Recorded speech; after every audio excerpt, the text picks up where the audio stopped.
Hello friends, this is doctor Preeti Jindal. Welcome to my YouTube channel UGC NET commerce classes. आज हम financial management course का second lesson study करेंगे, that is objectives of financial management. इस course का first lesson that was about introduction to financial management को हम अपने previous video में स्टडी कर चुके हैं।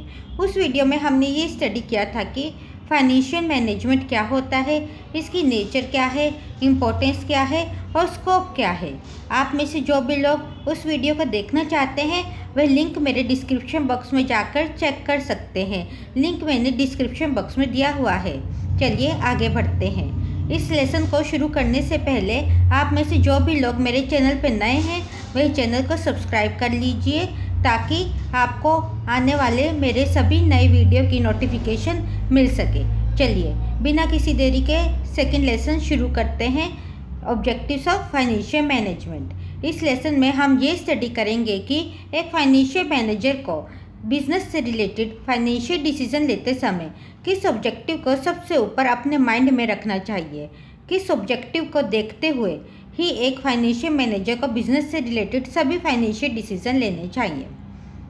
आगे बढ़ने से पहले हम एक छोटा सा एग्जांपल लेते हैं।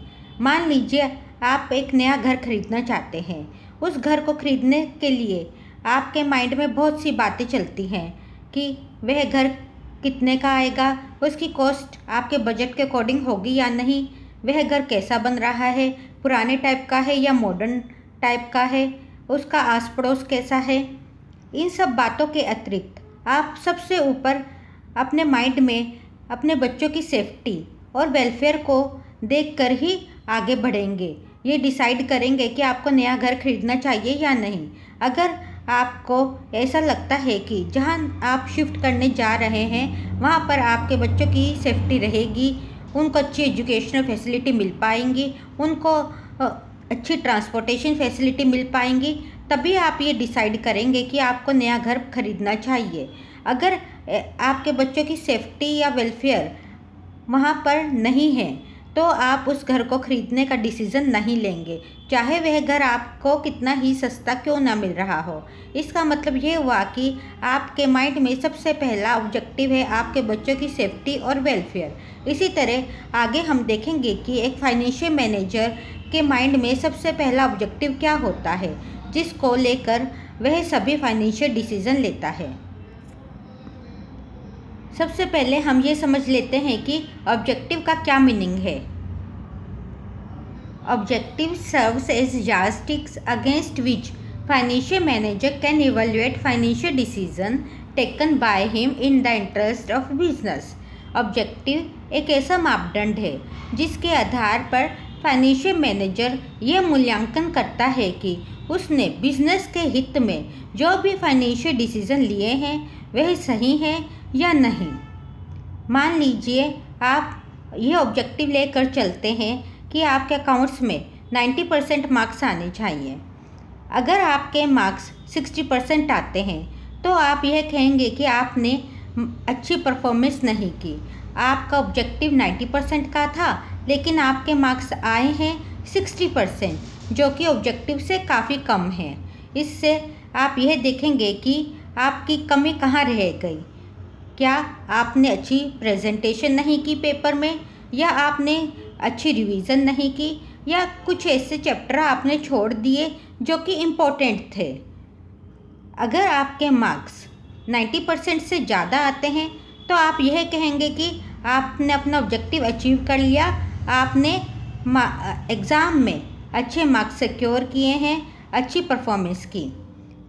इसका मतलब यह हुआ कि ऑब्जेक्टिव हमें एक आधार प्रोवाइड करते हैं जिसके बेसिस पर हम अपनी परफॉर्मेंस को एवेल्युएट कर सकते हैं। अब हम आगे देखते हैं कि ऑब्जेक्टिव के संबंध में कौन सी दो अप्रोच हैं। एक है प्रॉफिट मैक्सिमाइजेशन, दूसरी है वेल्थ मैक्सिमाइजेशन। दोनों ही अप्रोच को हम वन बाय वन डिस्कस करते हैं। सबसे पहले हम डिस्कस करते हैं प्रॉफिट मैक्सिमाइजेशन। प्रॉफिट मैक्सिमाइजेशन की अप्रोच यह कहती है कि एक फाइनेंशियल मैनेजर को बिजनेस से रिलेटेड सभी फाइनेंशियल डिसीजन लेते समय अपने माइंड में सबसे ऊपर प्रॉफिट मैक्सिमाइजेशन के ऑब्जेक्टिव का रखना चाहिए कि अगर प्रॉफिट मैक्सिमाइज हो रहा है फाइनेंशियल मैनेजर के किसी भी डिसीजन से, तो वह डिसीजन सही माना जाएगा। अब हम ये समझते हैं कि प्रॉफिट मैक्सिमाइजेशन का मीनिंग क्या है।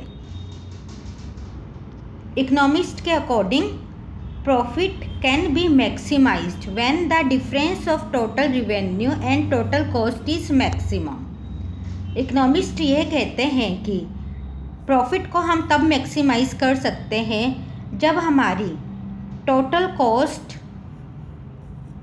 टोटल रेवेन्यू से ज़्यादा कम होगी। इसका मतलब ये है कि टोटल रेवेन्यू टोटल कॉस्ट से जितना ज़्यादा होगा उतना ही हमारा प्रॉफिट ज़्यादा होगा। ये एक पैरामीटर है प्रॉफिट को मापने का। TC से जितना ज़्यादा होगा उतना ही आपका प्रॉफिट ज़्यादा होगा। अब हम इस अप्रोच को आगे समझते हैं। इस अप्रोच के बारे में कुछ फेवर में कहा गया है और कुछ अगेंस्ट में कहा गया है। सबसे पहले हम ये देख लेते हैं कि इस अप्रोच के फेवर में क्या कहा गया है। इस अप्रोच के फेवर में यह कहा गया है कि यह अप्रोच फर्म की इनकम को मैक्सिमाइज करने में हेल्प करती है, क्योंकि इस अप्रोच में प्रॉफिट मैक्सिमाइजेशन को एक मेन ऑब्जेक्टिव माना गया है। प्रॉफिट मैक्सिमाइजेशन को देखते हुए ही फाइनेंशियल मैनेजर अपने सभी फाइनेंशियल डिसीजन लेता है। तो इसका मतलब ये हुआ कि इस अप्रोच में मैक्सिमम स्ट्रेस प्रॉफिट मैक्सिमाइजेशन पर दिया गया है। जिस भी डिसीजन से प्रॉफिट मैक्सिमाइज हो रहे हैं वह डिसीजन फाइनेंशियल मैनेजर लेता है। तो इससे क्या होगा, फर्म की इनकम में इंक्रीज़ होगी। फर्म की प्रॉफिट मैक्सिमाइज होने से फर्म की इनकम भी मैक्सिमाइज होगी। इस अप्रोच के फेवर में यह कहा गया है। दूसरा यह कहा गया है कि यह अप्रोच फर्म की परफॉर्मेंस को मेज़र करने में बहुत हेल्पफुल है। प्रॉफिट मैक्सिमाइजेशन होगा या नहीं, ये हम मॉनेटरी टर्म्स में देख सकते हैं आसानी से। मान लीजिए हमने ये ऑब्जेक्टिव लिया कि एक फर्म अपने प्रॉफिट को 10% इंक्रीज़ करना चाहती है। अगर फाइनेंशियल मैनेजर फर्म के प्रॉफिट को 10% इंक्रीज़ कर पाता है तो हम यह कहेंगे कि फाइनेंशियल मैनेजर की परफॉर्मेंस अच्छी रही। अगर वह प्रॉफिट को 10% इंक्रीज़ नहीं कर पाता है तो हम ये कहेंगे कि फाइनेंशियल मैनेजर की परफॉर्मेंस अच्छी नहीं रही। इसका मतलब ये हुआ कि प्रॉफिट मैक्सिमाइजेशन ऑब्जेक्टिव को हम आसानी से मेज़र कर सकते हैं। उसके बेसिस पर हम फर्म की परफॉर्मेंस को आसानी से मेज़र कर सकते हैं। और तीसरा, इस अप्रोच के फेवर में यह कहा गया है कि profit is needed to meet future uncertainties. जितना ज़्यादा फर्म का प्रॉफिट बढ़ता जाएगा उतना ही फर्म के रिजर्व बढ़ेंगे और फर्म फ्यूचर में आने वाली अनसर्टेनिटीज़ जैसे भूकंप आना, बाढ़ आना या मार्केट में अचानक से डिप्रेशन आ जाना या कोई भी अनसर्टेनिटी आ जाए उसका आसानी से फेस कर सकेगी। अब हम आगे देखते हैं कि इस अप्रोच के अगेंस्ट क्या तर्क दिए गए हैं। इस अप्रोच के अगेंस्ट काफ़ी तर्क दिए गए हैं। हम उन्हें वन बाय वन डिस्कस करते हैं। सबसे पहले ये कहा गया है कि यह अप्रोच टाइमिंग्स ऑफ रिटर्न को ध्यान में नहीं रखती। यह अप्रोच प्रॉफिट मैक्सिमाइजेशन पर बल देती है, लेकिन यह अप्रोच आज मिलने वाले रुपए और कल मिलने वाले रुपए में डिफरेंस नहीं करती। इसका क्या मतलब हुआ? इसका मतलब यह हुआ कि इस अप्रोच में टाइम वैल्यू ऑफ मनी को कंसीडर नहीं किया जाता है। टाइम वैल्यू ऑफ मनी क्या है? टाइम वैल्यू ऑफ मनी यह है कि आज मिलने वाला रुपया कल मिलने वाले रुपये से ज़्यादा इम्पोर्टेंट होता है, क्योंकि आज अगर हमें रुपया मिल जाता है तो उसे हम बाहर कहीं इन्वेस्ट करके उस पर इंटरेस्ट कमा सकते हैं, जो कि कल मिलने वाले रुपये पर आज नहीं कमा सकते। इसलिए हमें फ्यूचर में मिलने वाले रुपये की आज की प्रेजेंट वैल्यू निकालनी होती है, किसकी हेल्प से? डिस्काउंट रेट की हेल्प से। डिस्काउंट रेट क्या होती है? इंटरेस्ट रेट, जो कि हम अर्न कर सकते हैं अपनी इन्वेस्टमेंट पर। लेकिन इस अप्रोच में टाइम वैल्यू ऑफ मनी को ध्यान में नहीं रखा जाता। फ्यूचर में जो भी प्रॉफिट होता है उसकी प्रेजेंट वैल्यू को नहीं निकाला जाता। यह आज के रुपए और कल के रुपए में कोई डिफरेंस नहीं करती। दूसरा, इस अप्रोच के अगेंस्ट यह कहा गया है कि यह अप्रोच शॉर्ट टर्म प्रॉफिट और लॉन्ग टर्म प्रॉफिट में भी कोई डिफरेंस नहीं करती। Short term profit, long term profit दोनों में अंतर होता है। लॉन्ग टर्म प्रॉफिट फर्म की फ्यूचर को इंश्योर करते हैं, फ्यूचर डेवलपमेंट को इंश्योर करते हैं। लेकिन शॉर्ट टर्म प्रॉफिट हमें आज ही लाभ प्रोवाइड करवाते हैं। शॉर्ट टर्म प्रॉफिट से हम बिजनेस की लॉन्ग टर्म एग्जिस्टेंस को इंश्योर नहीं कर सकते। मान लीजिए आज हम किसी भी तरह से प्रॉफिट कमा लेते हैं, जैसे कि कस्टमर से हम कुछ ऐसा वादा कर दें जो कि हम पूरा ना करें, उसके आधार पर हम आज तो प्रॉफिट कमा लेंगे, लेकिन इसका फर्म की गुडविल पर बुरा प्रभाव पड़ेगा, क्योंकि कस्टमर आगे दूसरे कस्टमर्स को बताएंगे, जिससे फर्म की गुडविल पर बुरा प्रभाव पड़ेगा और फ्यूचर में फर्म के ओवरऑल प्रॉफिट कम हो जाएंगे। इसलिए फर्म को शॉर्ट टर्म प्रॉफिट की जगह लॉन्ग टर्म प्रॉफिट पर स्ट्रेस करना चाहिए, लॉन्ग टर्म प्रॉफिट को इम्पोर्टेंस देनी चाहिए और कस्टमर की सेटिस्फेक्शन को ही ध्यान में रखते हुए अपने सभी डिसीजन लेने चाहिए। अगर कस्टमर सेटिस्फाई होगा तो आज कम प्रॉफिट कमा कर भी कंपनी फ्यूचर में अपने सेफ्टी और अपनी एग्जिस्टेंस को इंश्योर कर सकती है और फ्यूचर में ज़्यादा से ज़्यादा प्रॉफिट कमा सकती है।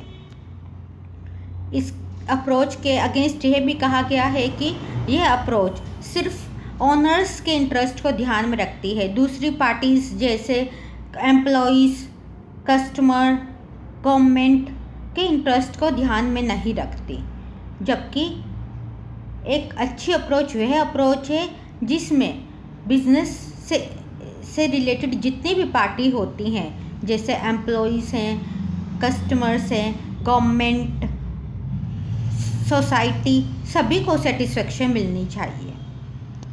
अब हम नेक्स्ट अप्रोच को स्टडी करेंगे, दैट इज़ वेल्थ मैक्सिमाइजेशन। सबसे पहले हम ये समझते हैं कि वेल्थ मैक्सिमाइजेशन का क्या मतलब है। Wealth maximization is related with maximizing the wealth of shareholders. Shareholders की वेल्थ को हम कैसे मैक्सिमाइज कर सकते हैं? By maximizing market value of firm's share. एक सिंपल से एग्जांपल लेते हैं। मान लीजिए एक्स एक पर्सन है जिसने ABC लिमिटेड के 100 शेयर्स को ख़रीद रखा है, जिसका प्राइस है 100 रुपीज़ पर शेयर। तो एक्स पर्सन की कंपनी में वेल्थ कितनी हुई? 10,000 रुपीज़। कुछ समय बाद अगर कंपनी के शेयर का मार्केट प्राइस बढ़कर 130 पर शेयर हो जाता है, तो एक्स पर्सन की टोटल वेल्थ कितनी हो जाएगी? 13,000 रुपीज़। इसका मतलब क्या हुआ कि एक्स पर्सन की वेल्थ 3,000 से बढ़ गई। और दूसरी ओर अगर कंपनी के शेयर की वैल्यू कम होकर 90 रुपीज़ पर शेयर हो जाती है, तो इस केस में मिस्टर एक्स की टोटल वेल्थ कितनी हो जाएगी? 9,000 रुपीज़। इसका मतलब 10,000 रुपीज़ से घटकर 9,000 हो गई, तो 1,000 से एक्स पर्सन की वेल्थ कम हो जाएगी। तो हमारा फार्मूला क्या बन जाता है वेल्थ को फाइंड आउट करने का? Number of shares into market price पर शेयर। ये है वेल्थ मैक्सिमाइजेशन। ये ऑब्जेक्टिव यह कहता है कि किसी भी फाइनेंशियल मैनेजर को फाइनेंशियल डिसीजन लेते समय सबसे ऊपर ऑब्जेक्टिव लेकर चलना चाहिए, वह है वेल्थ मैक्सिमाइजेशन। इसका मतलब यह है कि फाइनेंशियल मैनेजर जो भी फाइनेंशियल डिसीजन लेता है उससे शेयर होल्डर्स की वेल्थ को मैक्सिमाइज होना चाहिए। अगर शेयर होल्डर्स की वेल्थ मैक्सिमाइज हो रही है तो मार्केट में कंपनी की गुडविल बढ़ेगी, जिससे कंपनी के लॉन्ग टर्म प्रॉफिट बढ़ेंगे। अब हम आगे देखते हैं कि इस अप्रोच के फेवर में क्या कहा गया है। इस अप्रोच के फेवर में यह कहा गया है कि यह अप्रोच कैश फ्लो पर बेस्ड है instead of accounting profit. Profit maximization की अप्रोच अकाउंटिंग प्रॉफिट पर बेस्ड थी, जबकि वेल्थ मैक्सिमाइजेशन की अप्रोच कैश फ्लो पर बेस्ड है। कैश फ्लो और अकाउंटिंग प्रॉफिट में डिफरेंस होता है। क्या डिफरेंस होता है? कैश फ्लो में हम सिर्फ कैश आइटम को इंक्लूड करते हैं, नॉन कैश आइटम जैसे डेप्रिसिएशन को इंक्लूड नहीं करते, जबकि अकाउंटिंग प्रॉफिट को निकालते समय नॉन कैश आइटम को भी कंसिडर किया जाता है, जैसे डेप्रिसिएशन को कंसिडर हम करते हैं। कैश फ्लो को हम कैसे फाइंड आउट कर सकते हैं? Profit after tax but before depreciation. जैसा अभी हमने समझा है कि डेप्रिसिएशन एक नॉन कैश आइटम है, इसे हम कैश फ्लो को फाइंड आउट करते समय प्रॉफिट में से वापिस ऐड कर देंगे, जो कि हम प्रॉफिट को निकालते समय हमने घटा दिया था। अब हम ये समझते हैं कि कैश फ्लो अकाउंटिंग प्रॉफिट से बेटर क्यों होते हैं। कैश फ्लो अकाउंटिंग प्रॉफिट से बेटर इसलिए होते हैं कि क्योंकि इसमें हम नॉन कैश आइटम को नहीं लेते, जैसे हमने डेप्रिसिएशन को नहीं लिया। इससे क्या होगा? इससे ये होगा कि हम कैश फ्लो को आसानी से मैनिपुलेट नहीं कर सकते, जबकि अकाउंटिंग प्रॉफिट को फाइंड आउट करते समय हमने नॉन कैश आइटम को भी कंसीडर किया था, जैसे हमने डेप्रिसिएशन को कंसीडर किया था। तो इसका क्या हुआ? इससे ये हुआ कि अगर कंपनी अपनी डेप्रिसिएशन की पॉलिसी में कोई चेंज कर देती है तो उसके अकाउंटिंग प्रॉफिट में भी चेंज हो जाएंगे। तो इससे यह हम समझ सकते हैं कि अकाउंटिंग प्रॉफिट को हम आसानी से मैनिपुलेट कर सकते हैं, जबकि हम कैश फ्लो को आसानी से मैनिपुलेट नहीं कर सकते। इससे हम यह कह सकते हैं कि कैश फ्लो अकाउंटिंग प्रॉफिट से ज़्यादा अच्छे होते हैं। दूसरा, वेल्थ मैक्सिमाइजेशन के बारे में यह कहा जाता है कि यह approach time value of money को लेकर चलती है। टाइम वैल्यू ऑफ मनी हमने समझा था कि आज मिलने वाला रुपया कल मिलने वाले रुपये से ज़्यादा इम्पोर्टेंट होता है। वेल्थ मैक्सिमाइजेशन में टाइम वैल्यू ऑफ मनी को कंसिडर किया जाता है। इस अप्रोच में फ्यूचर कैश फ्लो की आज की वैल्यू, प्रेजेंट वैल्यू को फाइंड आउट किया जाता है with the help of discount rate. तीसरा, इस अप्रोच के फेवर में यह कहा गया है कि यह अप्रोच रिस्क और अनसर्टेनिटी के फैक्टर को भी कंसिडर करती है। कैसे कंसिडर करती है? डिस्काउंट रेट जितनी ज़्यादा हम हाई लेंगे उतना ही कंपनी की रिस्क और अनसर्टेनिटी को हम फेस कर पाएंगे। दूसरे शब्दों में हम समझते हैं कि अगर रिस्क और अनसर्टेनिटी ज़्यादा है तो हम डिस्काउंट रेट को भी हाई कर लेंगे, और हाई डिस्काउंट रेट से ही फ्यूचर कैश फ्लो की प्रेजेंट वैल्यू को फाइंड आउट करेंगे। अगर रिस्क और अनसर्टेनिटी कम है तो हम लो डिस्काउंट रेट का यूज़ करेंगे in order to find out present value of future cash flow. इस तरह से ये अप्रोच रिस्क और अनसर्टेनिटी को भी कंसिडर करती है। अब हम आगे बढ़ते हैं। इस तरह से हमने दोनों अप्रोच को समझ लिया, प्रॉफिट मैक्सिमाइजेशन को भी और वेल्थ मैक्सिमाइजेशन को भी। हम क्या कंक्लूड कर सकते हैं? हम यह कंक्लूड कर सकते हैं कि एक फाइनेंशियल मैनेजर अपने फाइनेंशियल डिसीजन लेते समय वेल्थ मैक्सिमाइजेशन के ऑब्जेक्टिव को लेकर चलता है, क्योंकि वेल्थ मैक्सिमाइजेशन से ही शेयर होल्डर की वेल्थ को मैक्सिमाइज किया जा सकता है और फर्म के फ्यूचर को सुरक्षित किया जा सकता है, फर्म के मार्केट में गुडविल को इंक्रीज़ किया जा सकता है। Thank you. आज का मेरा यह लेक्चर अगर आपको पसंद आया है तो आप अपने फ्रेंड्स के साथ भी ज़रूर शेयर करना और मेरे चैनल को भी लाइक करना। फिर मिलते हैं नेक्स्ट वीडियो में, तब तक के लिए बाय।